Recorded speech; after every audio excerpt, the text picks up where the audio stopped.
Just ahead on Black Issues Forum, building wealth shouldn't feel like guesswork, but in a world full of financial advice, how do we know who or what to trust? Well, we cut through the noise and get real about building wealth, access, and opportunity, and learn what it takes to move from surviving to investing. Coming up next, stay with us. Quality public television is made possible through the financial contributions of viewers like you, who invite you to join them in supporting PBS NC.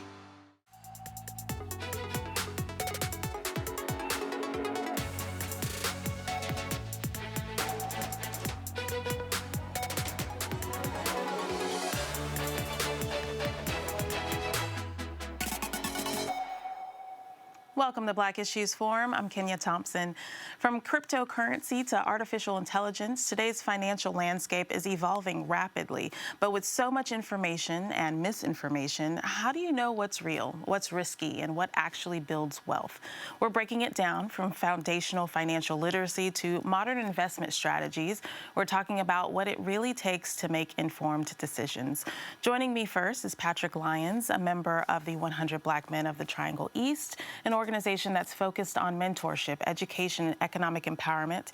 He is also the co-chair of the organization's Economic Empowerment Committee. Welcome. Thank you for having me. Of course. This is a great conversation, and it sparks because my son is part of 100 Black Men of the Triangle East, and he is on the Economic Empowerment Committee.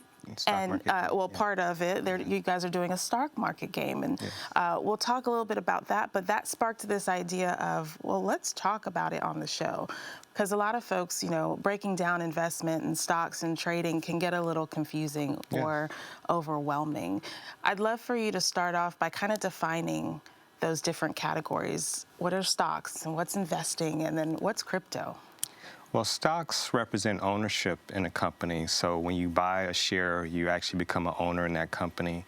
Investing is what is longer-term wealth building. So we're thinking about not short-term moves, but just thinking about how you're going to build wealth for the longer term. Mm-hmm. And crypto is more of an evolving digital asset right now, still fairly new, but it's definitely in an area where there's a lot of interest in investing right now. I know that crypto seems like a buzzword because, like you said, it's fairly new and I guess trendy, but I honestly don't understand it. And I think a lot of folks that I speak to also don't understand this digital currency world. How could you break it down for us? Well, crypto, right now, it's like I said, still evolving, and there are thousands of them out there. There are about 18,000 different cryptocurrencies out there. Okay. And so right now, it's still in the early adopter phase because not a lot of companies are using it as a form of payment. And so I think as we go through this, there's going to be a shakeout, and there's going to be some that fall by the wayside, but there are going to probably be some that maintain, like Bitcoin and some of the other bigger ones. But a lot of these cryptocurrencies are going to probably fall away. So it's just like the dollar, essentially. It's just another form of currency, but it's all electronic. It's all electronic, but I guess the other thing to keep in mind is that it's unregulated. So it's not like the dollar where you have the government more or less backing the full faith of the dollar. You don't really have anybody backing these cryptocurrencies. Okay. All right. That makes sense. Thank you for clarifying that. If there's, I'm at a point where I'm wanting to dabble into investing or trading. What are some of the first things we should know? Well, in terms of investing, we always encourage our mentees and the 100 Black Men to invest in what you know. Mm-hmm. So we always ask them, what are some of your favorite products? And they may talk about, we like Nike, we like the iPhone. Mm-hmm. And so those are things that they're familiar with, and so we encourage them to do more research and find more products about what they make, and encourage them to invest in what they know, because if you are a lot more successful when you understand what you're investing in. So when it doesn't work out, you can always kind of go back to what your original thesis was, and if something changed, maybe you get out of it. But if it's a case where it's just some short-term weakness, maybe it's an opportunity to buy that stock at a sell price at a lower price. So that's what we encourage. Now, I've heard some people think that investing or trading is kind of a get-rich scheme, like you can get a lot of money really quickly. Is that true? And what are the downsides to it? Well, from the statistics, most people who do like the short-term day trading, most lose their money. I think I heard that 90% actually lose money that way. You can make money, but most of us don't have the time to sit there and watch a stock all day long. And I think it's just better when you think about longer-term investing, buying something that you really believe in and holding it for the longer term. But there are some opportunities sometime in short-term trading where there might be a short-term opportunity, like with oil prices, where they've been going up because of the conflict in Iran. But those are opportunities that are really kind of hard to time. So it's really best to just focus on the longer term. So you said day trading is different from short term? It's kind of in that same bucket. Okay. And then long term is how long? I would say anything over a year time frame. Okay. Just thinking about, retirement, or maybe, if you're using your long-term investments to build up for a down payment on a house or something like that, but not just anything less than a year's time frame is really not really long-term investing. So need to think more longer term. What are some of the more popular companies that you find folks investing in? Or maybe even, I guess let's go ahead and enter in the work that you're doing with the young men. So you said, they'll identify companies that they like, but are we looking for top 10 companies or top 20 companies to invest in? It just kind of goes back to what they have an interest in. And so one thing we've been doing this year with the stock market game is kind of taking into current events into account and what's going on. So because of the conflict over in the Middle East, we've been encouraging them to take a look at energy stocks. Okay. And they've been benefiting from that. Also defense-related stocks, because of the missiles that are being fired. There are companies that are making those. And so we've been encouraging them to take a look at that. So we're not really telling them, okay, you need to buy this. We're trying to give them themes to take a look at based upon what's going on in the world. Because the thing about the stock market game, it's a short-term game. It runs for like 12 weeks. And so although we're trying to preach long-term investing, in some cases we're having to kind of look at short-term opportunities because of the game, the length of the game. So explain to folks, what are people actually investing in or, I guess, participating in when it comes to the stock market? They're participating in the growth of companies. So when you buy in a company, you're owner in that company. And so when they grow, you're growing with that company. So when they're making profits, if they pay out dividends, which are a portion of their earnings, you as a shareholder receive that as well. So you're participating in the growth of that company. If someone wanted to start investing, but they don't have a lot, is it possible to start trading with a small amount of money, or should you have a certain amount of money? Well, things have changed over the years so that it has become a more level playing field for investing today, because I remember, 20, 30 years ago, you might need to have $5,000, $10,000 to open an investment account. But today you have companies like Acorn and Robinhood and others where you can get started with a minimal investment. So it's important to, get started now, because you don't need a big amount to get started investing. So you can just go ahead and get started and get that discipline going. And when you mention Acorn and Robinhood, those are platforms, right? So how do those platforms help the average trader? Well, they help the average trader because you can start with smaller investments. So you might be able to start with $10 a month or $15, whatever you can afford, and you can start building that discipline so you can have it linked to your checking account to where it drafts out on a certain day of the month, and you create that discipline where every month you're investing in something. So even though you may not be buying, a share of NVIDIA, which is like $180 a share, you might be buying a fraction of it, because that's another thing that's changed over the years, is that you can buy fractional shares, as opposed to in the older days back, 20, 30 years ago, you had to buy a full share of a stock. And so it creates a level playing field, especially for African Americans, where we haven't really had that access to the stock market. I was going to say, that was never really an option. I mean, growing up, you heard about it, but it wasn't what we did. And so when you're now sitting down with these young boys, teenagers, how is it being received, and how do you think that this changes or shapes the future generation's mindset around finance? Well, it's being received because I know every year we do the stock market game, and it's heartwarming hearing the stories from the mentees about how they're actually investing in stocks and how they're making money. But it's also, we're trying to teach an owner's mentality, because so many of us have a consumer mentality that we want to spend as soon as it comes in. We're trying to teach them to have an owner's mentality. So buying companies, you become an owner, and we want them to take that and as they become older, think about owning their own companies. Yeah, nice. Well, I love that. And so you said it's about 6 months that you go through this with the boys? Well, it's a three-month window. Okay. And one of the things we're talking about doing, because of the fact that this particular year the stock market has not been the best 3-month period that they've had the game, we're thinking about trying to expand it further so they can see how the market does in a longer period of time. So, yeah. How has AI or technology influenced trading, if any at all?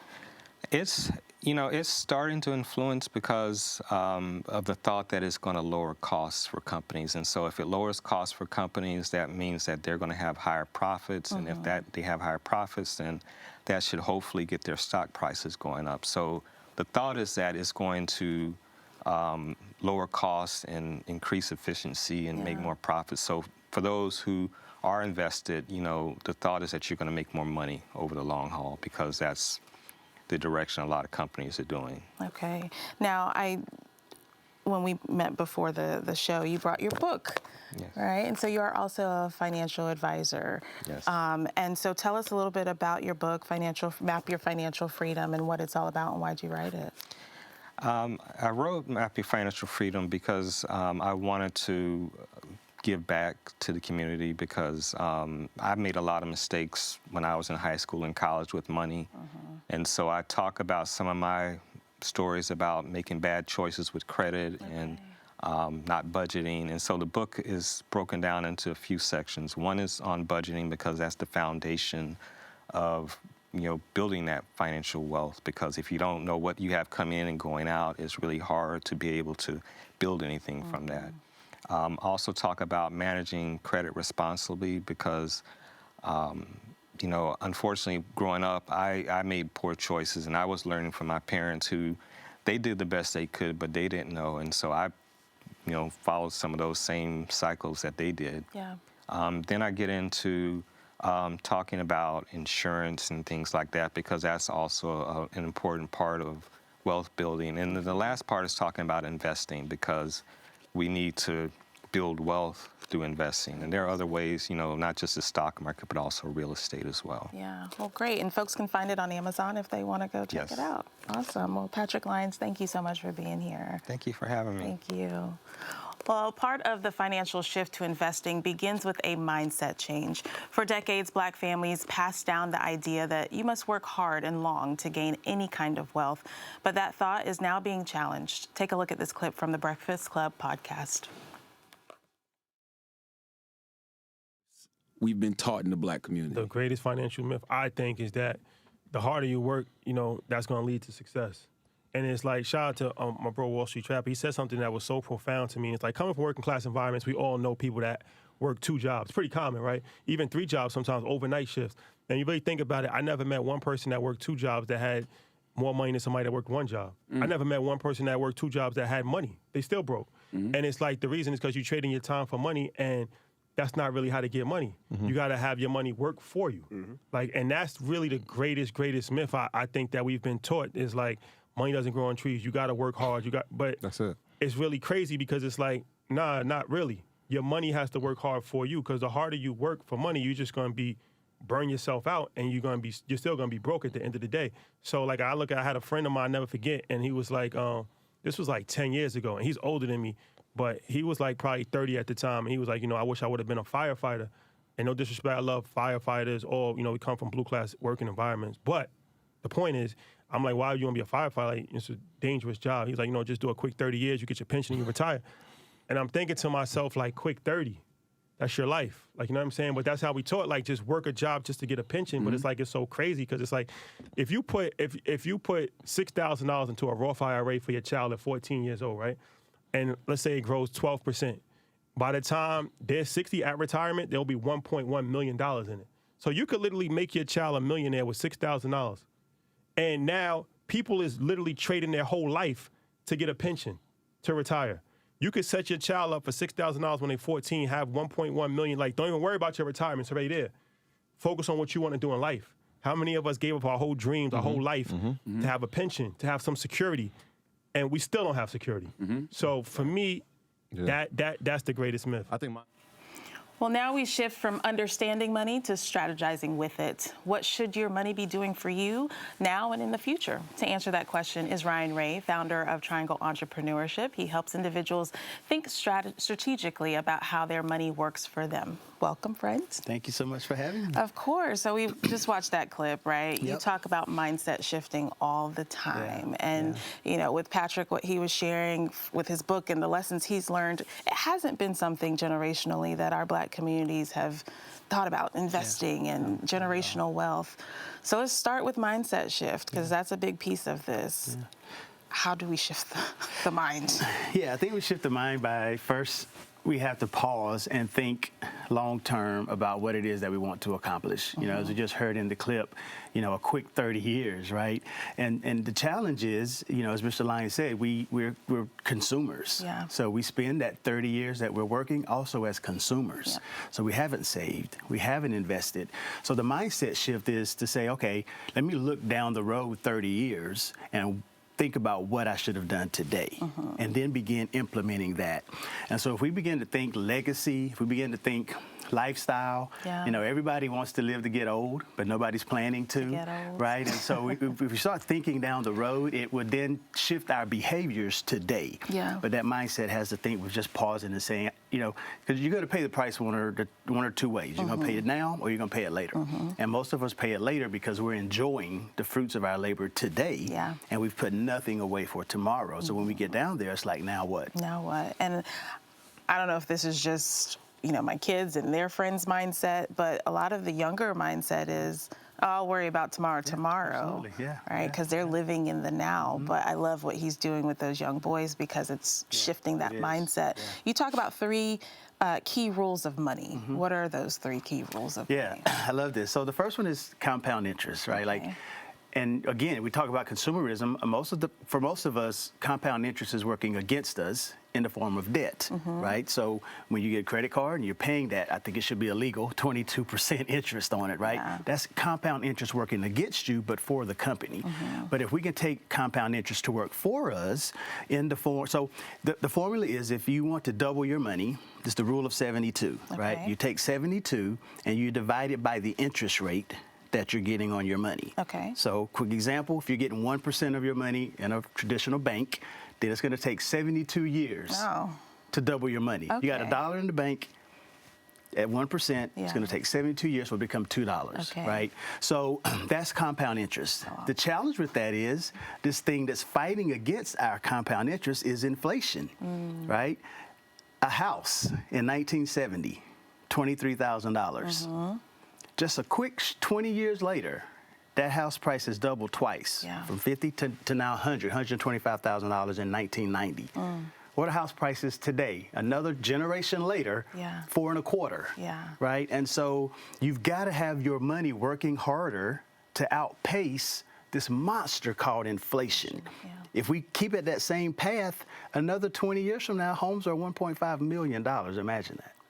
So that's number one. The second rule is, what are your growth options for your money? Is it fixed? Is it in one of those banks that's getting probably not even 1%, right? You could put it in a high yield savings account and maybe get 3 to 4. Still rather fixed. It's not outrunning inflation. Then there's the variable market, right? So we're talking about the stock market, where you're going to experience the high, you experience the growth based on current affairs. Your money's going to go up. You know, something could happen politically, stock goes down. Company makes a great decision, goes back up. CEO does something crazy, goes back down, right? So that's variable. And then there's indexed, which is where we typically live in the financial services space, in the insurance space. And that's where we can put like floors on your money. So you could take advantage of the growth in the stock market, but we can kind of put a floor or lock on your money. And so when the stock market dips, you don't that doesn't influence your money. Okay. But the next time it grows, you get to take advantage of that. And then rule number 3 is how are you taxed? Right, which is a big one that we don't think about. The average American is taxed anywhere to a third to half of their income. And it's nearly impossible to build wealth if you're giving away a third to a half of your money. Right. So there's tax now on cash. You know, you sell a stock, you're going to pay tax on it now. And then there's tax later or deferred. And typically we get confused there, right? We say, okay, wow, I can pay into a 401k or a 401b government program by the government for the government. So they're going to let you pay in tax-free now, but guess what? Yeah, they're going to get their money later, Yeah. right? So that's tax later.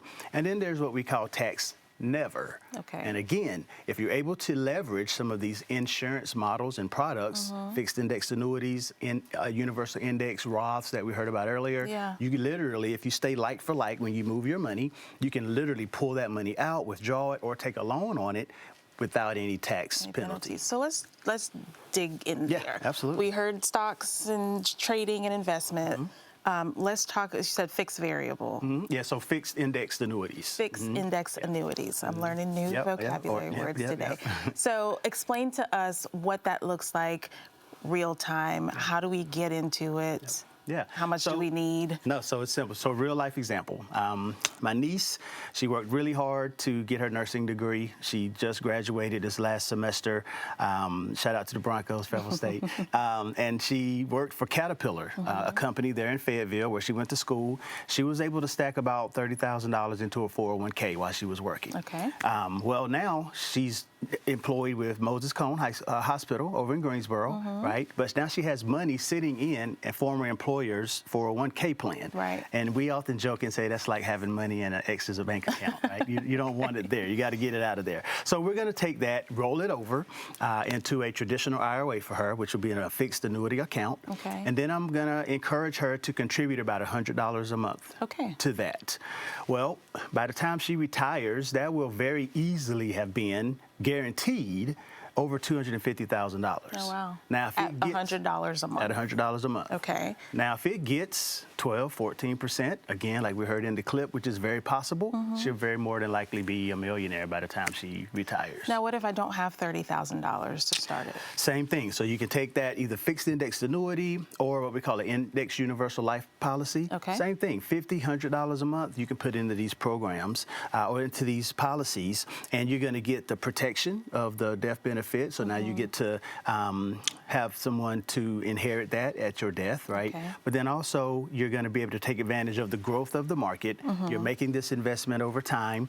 What I love about that is that now you get to borrow. It's like being your own bank, right? Yeah. You get to go out and borrow that money from yourself. So you put that $50, $100 in there for years and decide you want to pull it out for your daughter's down payment on a home, Right. or, you want to pay for the wedding or something, right? Now you can pull that money out and borrow against that policy, and there's no tax burden tax penalty. to you. How quickly does the funds accumulate, though, like the profit accumulate? Yeah, so great question. So again, time, right? Warren Buffett, one of the greatest investors of all time, he said that, time over time is better than the right time, Okay. right? A lot of times when we think about investment, it's like, oh, what's this newest thing that's coming out, right? Let me time the market.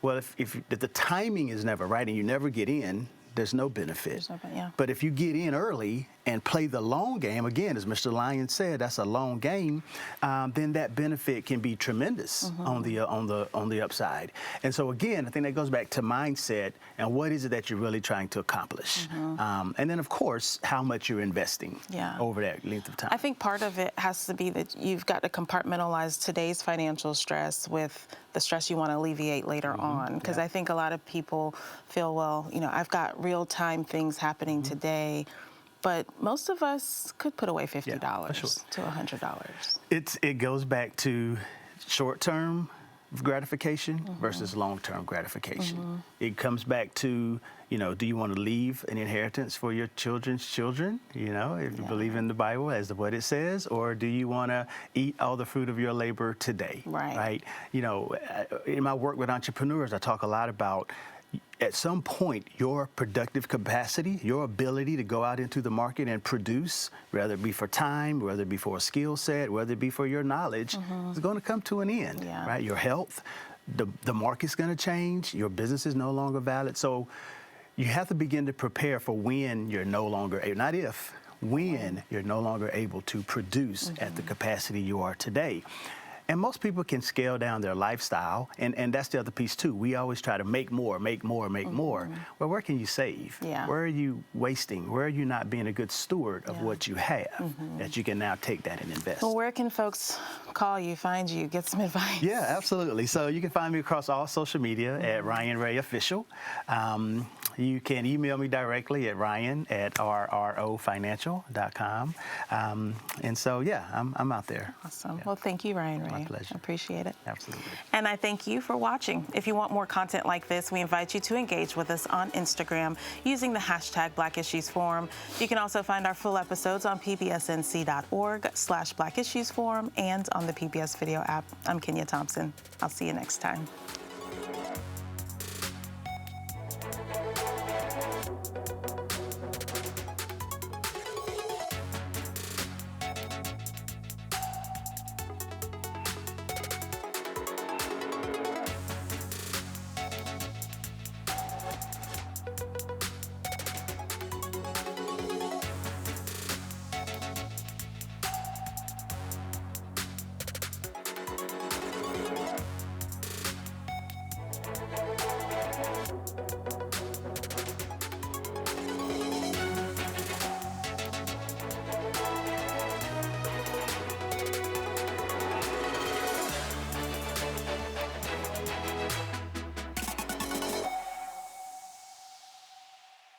Quality public television is made possible through the financial contributions of viewers like you, who invite you to join them in supporting PBS NC.